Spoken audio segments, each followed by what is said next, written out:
सिगाङावनो नोंथांमोननि चेनेलखौ खुलुमग्रोबाय। दा जोङो बिपिएफ हिसाबै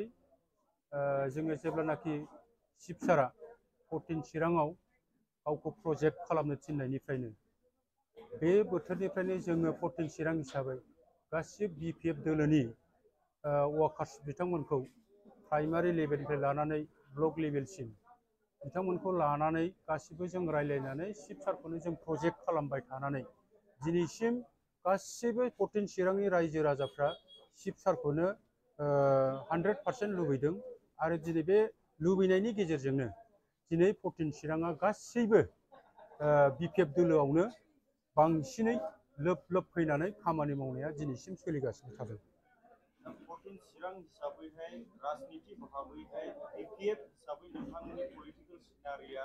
बा पलिटिकल दोहौआ माबायदि कन्डिशनाव दङ? निश्चय नोंथांमोनानो नुखाबाय, जिहेतु नोंथांमोनानो चेनेलखौ सलायो हिसाबै विभिन्न चेनेलनि गेजेरजों दिनैहाय खालि जोंनि 14आवल' नङा, जिसिबां बिटिसिनि समस्तिफोर दं बे समस्तिफ्राव जोंनि 14आबो गोग्लैयो। दा बेखौ नाहरोब्ला जेरावबो बिपिएफआनो बांसिन गोहोम गोग्लैदों, थिग जोंनि 14आबो आवगोलनिफ्राय साबसिन पजिशनाव जों दिनैनि दिनाव दं। नाथाय दिनैनि दिनावहाय आगुनि डिपुटि चिफ खाम्फा बरगयारि बिथाङा इउपिपिएलआव थांनानै दिनै हाग्रामा सारनि चेलेन्जआवहाय बियो गसंदों। बियो 100% गावखौहाय बिखा फोरदाननानै बुंनो हायो, बे पजिशनावहाय बिथाङा बाथ्रा बुंदों 100% गाव देरहागोन होननानै। दा नोंथांमोना बिनि सायावहाय नोंथांमोननि बिसारा मा? निश्चय बेथ' राजनीतिक सुराव बयहाबो अधिकार दं हिसाबै नो डाउट बियो जोंनिनो सासे बिपिएफनि बिराद गिदिर नेतामोन। दा बियो गावहा माबा मोनसे पजिशननि थाखाय राजनीतिखौ जोंखौ बिपिएफखौ नागारनानै थांबा बे गावनि खोथा, खिन्थु जोङो बिपिएफ हिसाबै बेवहाय उइक गैया आरो जनजाति जिखुनु जाथियाव थाया मानो बिपिएफखौनो नांगौ हिसाबै दिनैसिम खाम्फानि मेटारखौथ' बाद होनानैब्लाबो बांसिन बिपिएफखौसो मेटार खालामनानै दिनै रायजो राजाफ्रा लोब लोब फैनायाथ' निश्चय सोलिगासिनो दाबो। दा जोबथारनायाव आङो बेखौ सोंथि खालामनो सानबावदों, नोंथांमोननि नैबे 14 चिराङावहाय जे मोननै इउपिपिएल दोलोनिफ्राय दिनै बिजाथि बहायनो नागिरदों, थिग बेबायदिनो बिपिएफ दोलोनिफ्रायबो बेबायदि सोरखौबा जुदि बहाय हरमारोब्ला फाइनालि नोंथांमोननि जेसेबांनाखि प्रचार खालामनाय बियो मा गोहोम गोग्लैनो हागौ? डेफिनेटलि बेयो बिराद गिदिर कुइसन। दा नोङो अपोजिशन पार्टिनिफ्राय बा इउपिपिएलनिफ्राय दिनैनि दिनाव सानैल' नङा, बिसोर साथामानो प्रजेक्ट जाबाय थादोंमोन। दिनै फेरेंगा बिथाङा हेंगारनानै गालांबाय, दाबो बिसिनाव सानै प्रजेक्ट खालामबाय थादों। दा बे गावसिनि खोथा, खिन्थु जोंखौ बिपिएफ हिसाबै बेवहाय सोरनिबा जानानै बेवहाय जुदि केन्डिडेट हरोब्ला जोङो आरो जोङो बिपिएफ हिसाबै गाबथानांगौआव जोङो डेफिनेटलि जोङो चिफ सारखौनो बांसिन मेटार खालामनानै खामानि मावगोन आरो बिनि जुदि बिनि अल्टारनेटिभ माबा मोनसे लायोब्ला जों हाइ कामान्डजोंबो रायलायनो थाखाय जोंनो 14 चिराङा जों जेब्लाबो थागोन। ओंखायनो जोङो बे मेटाराव जोङो थाङालासिनो जोंनि अनलि 14आव चिफ सारानो जोंनि थाखाय मोनसे केन्डिडेट हिसाबै प्रजेक्ट खालामखानायखाय जोङो दिनै बे लेभेलावनो थानानै दिनैसिम बे खामानिखौ मावबाय थादों। सार, नोंथांमोननि गेजेराव बे हाग्रामा मन्दिर सारानो गेलेफैसिगोन, दा बिनि गेजेरावहाय नोंथांमोना मा पजिशनाव बेसेबांसिम भटआवहाय हाग्रामा सारखौ देरहाहोनो दम लागासिनो दङ? गिबियाव बिथांमोननिसिम साबायखर थाबाय। दा ओरैनो कन्टिनिउ मोनफ्रोमबो प्राइमारियाव जों हाबबाय थादों, ओमफ्राय मोनफ्रोमबो प्राइमारिनि जे सिगनेल दा बेखौ जों ओरैबायदि वेलकाम खालामनांगोन, दिनैनि दिनाव मोनफ्रोमबो प्राइमारियाव जयनिं आरो बे सिनारिया ओरैबायदि मोजां दासै जे 13 थारिखनि सिनारि बेयावनो जों मोनदांदों बेवहाय 1200नि एबाब जयनिं जादों आरो दिनै मोनफ्रोमबो प्राइमारियाव जयनिं जाबाय थादों। जों दिनै दागाराव थांदों, बेवहाय 30 जन जोङो जयनिं मोनदों। ओमफ्राय फैबाय थानाय समाव जेब्ला चिफ सारा डिक्लेयार खालामगोन गाव, हाग्रामा सारा गावनो दिनै नमिनेसन होनायनि उनाव 200नि एबाब जयनिं जाबावगोन। जों ओरैबायदि मोनसे सिनारि मोनबोदों दागारि हिसाबै, माने जिर' जानो थांगासिनो दं दागारिया। दा बेफोर दृश्यखौ नायोब्ला मोनफ्रोम प्राइमारियाव दिनै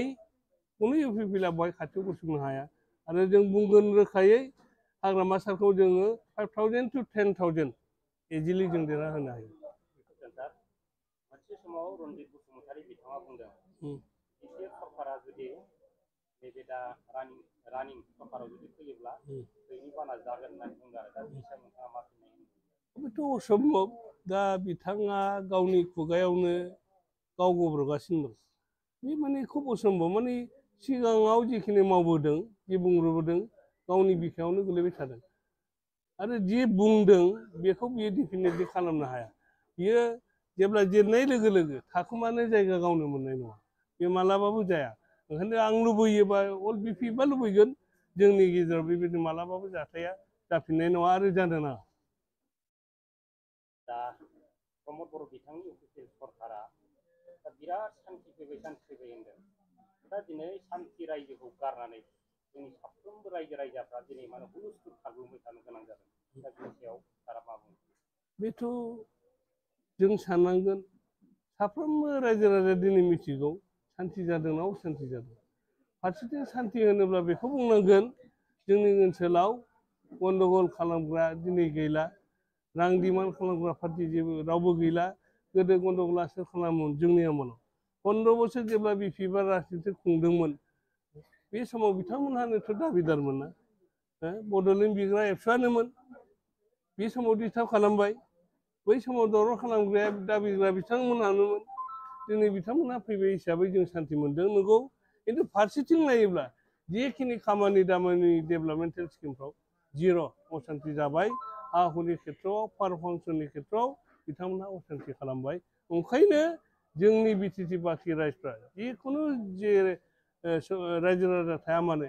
जिखिनि जाथि गस्थि थाया मानो बिथांमोनहा असान्थि मोननानै जोंनाव सान्थिखौ लाबोफिननो बिथांमोना लोब लोब फैबाय दा दिनैनि दिनाव साफ्रोमबो जोंनि बर' रायजोफ्रा माने बे असान्थि रायजो प्रमद बर' बिथांनि सुइजारलेण्ड रायजोआव थाला होनना बुंबाय दा फैगोन समाव बिथांमोना सरकाराव फैगोन होनबाय थायो दा दिनै बिनि फारसे नोंथाङा मा बुङो बेथ' खोब लासिंसिं आरो मिनिथाव दा बिथांमोना मालाबाबो जेननायखौ लाया मोनसे समाव जोंहा इउपिपिएलनि गाहाय नेहाथारि राजु नार्जारि बिथाङा होनबाय सासे देरहाबाबो गभर्नमेन्ट दायो बे जागोन नामा नोंथांमोनावसो आं सोंफिननो लुबैदों आरो समाजा मिथिगौ जे जोंनि बिटिसिआव 40टा समस्ति दं बेवहाय जायहा 20नि बांसिन मोनगोन बिसोर एक्सुवेलि मेजरिटि मोनना गभर्नमेन्ट जागोन सासे मालाबाबो दाया आरो बिथांमोननि जि सिन्था धारना बे मालाबाबो जाफुङा आरो बे नंखाय दिनै बेखौनो मिडियानि गेजेरजों 14 चिरां दुवार ब्लकनि आफादगिरि जानानै फोरमायनो सानदों दि जोङो बिपिएफ पार्टिखौ 15 बोसोर खाम्फाया बिपिएफआव थानानै डिपुटि चिफ हिसाबै बिथाङा सालायबोदोंमोन हाग्रामा महिलारि चिफ सारनि अननायाव थ' दिनैहाय बे 14 चिरां दुवार ब्लकआव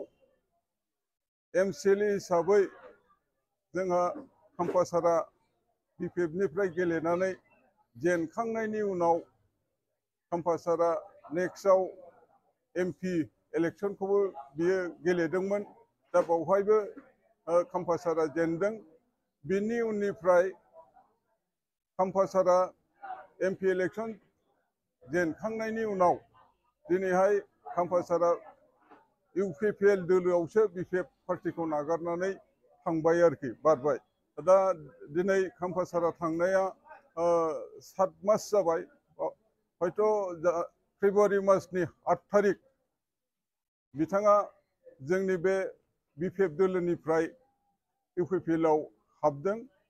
बे थाइखाजरानि मोनसे रायन' फोथार होननाय बेवहायनो बिपिएफ दोलोनि सेन्ट्रेलनिफ्राय फैनानै प्रमद बर' चिफआ बेखौ माने इउपिपिएलआव बरायनानै लादों आरो जों खाम्फा सारखौ बिनि सिगां जोङो गोबां माने इउपिपिएलआव थांनो नागिरनाय बा बिजेपिआव थांनो नागिरनाय बबेबा मोनसे पार्टियाव बारस्लायनो नागिरनायखौ मोनथिनानै जोङो गोबां माने खाम्फा सारखौ माने खावलायहैदोंमोन जोंनि ब्लक चिरां दुवार ब्लकनिफ्राय गासिबो रायजो राजा माखासे जोंनि गोरों गोराफ्रा थांनानै खनथाम खनब्रैसो जोङो गुबुन पार्टियाव थांनो नाङा बारस्लायनो नाङा बेखौ गोबां माने जोङो रिकुवेस्ट खालामहैदोंमोन रिकुवेस्ट खालामसेयावबो खाम्फा सारा जोंनि बे 14 चिरां दुवाराव माने बिपिएफ हिसाबै माने जेनखागोन ना मागोन बिदि साननानै ना गोजौ लेभेलाव माबा मोनसे दावराव जानानै थांखो बेखौ जों मोजां रोखोमै मिथिया। दा दिनैहाय ब्रायनो खाम्फासारा 8 थारिख फेब्रुवारि मासनि बावहाय माने इउपिपिएलआव हाबफैमारदों। दा बे हाबफैखांनायनि उनाव जोंहा चिरांदुवार ब्लक हिसाबै गार्जेन गैयै बायदि जानानै थादों गोबाव सम। दा बावहाय जोङो बिपिएफ पार्टिखौ जोङो खाम्फासारा बारस्लायलांदोंबाबो खाम्फासारजों खुनु माने जोंनि लिडारफ्रा प्राइमारिनि लेभेलनिफ्राय लानानै ब्लक सिम फ्राय थांफायाखै। 3 साब्रैसोल' खाम्फासारजों थांदों आरो बे थांनायाव जोंहा जेबो बिपिएफ पार्टि हिसाबै खहा जायाखै। आरो बेखायनो जोङो दिनै एखे गाबथाफिनथारनांगौ बिपिएफ पार्टिखौ जोङो एखे रैखा फिनथारनांगौ होननानै जोङो गोजौ लेभेलाव हाइकमान्डआव थांनानै चिफ सार आगोलनि बारग' हाग्रामा महिलारि सारजों रायलायहैदों। आरो रायलायहैनायाव जोङो हाग्रामा महिलारि सारखौनो जोङो जोंनि 14 चिरांदुवार ब्लकआव बिजाथि हिसाबै गसंहैनांगौ होननानै जों खावलायदों।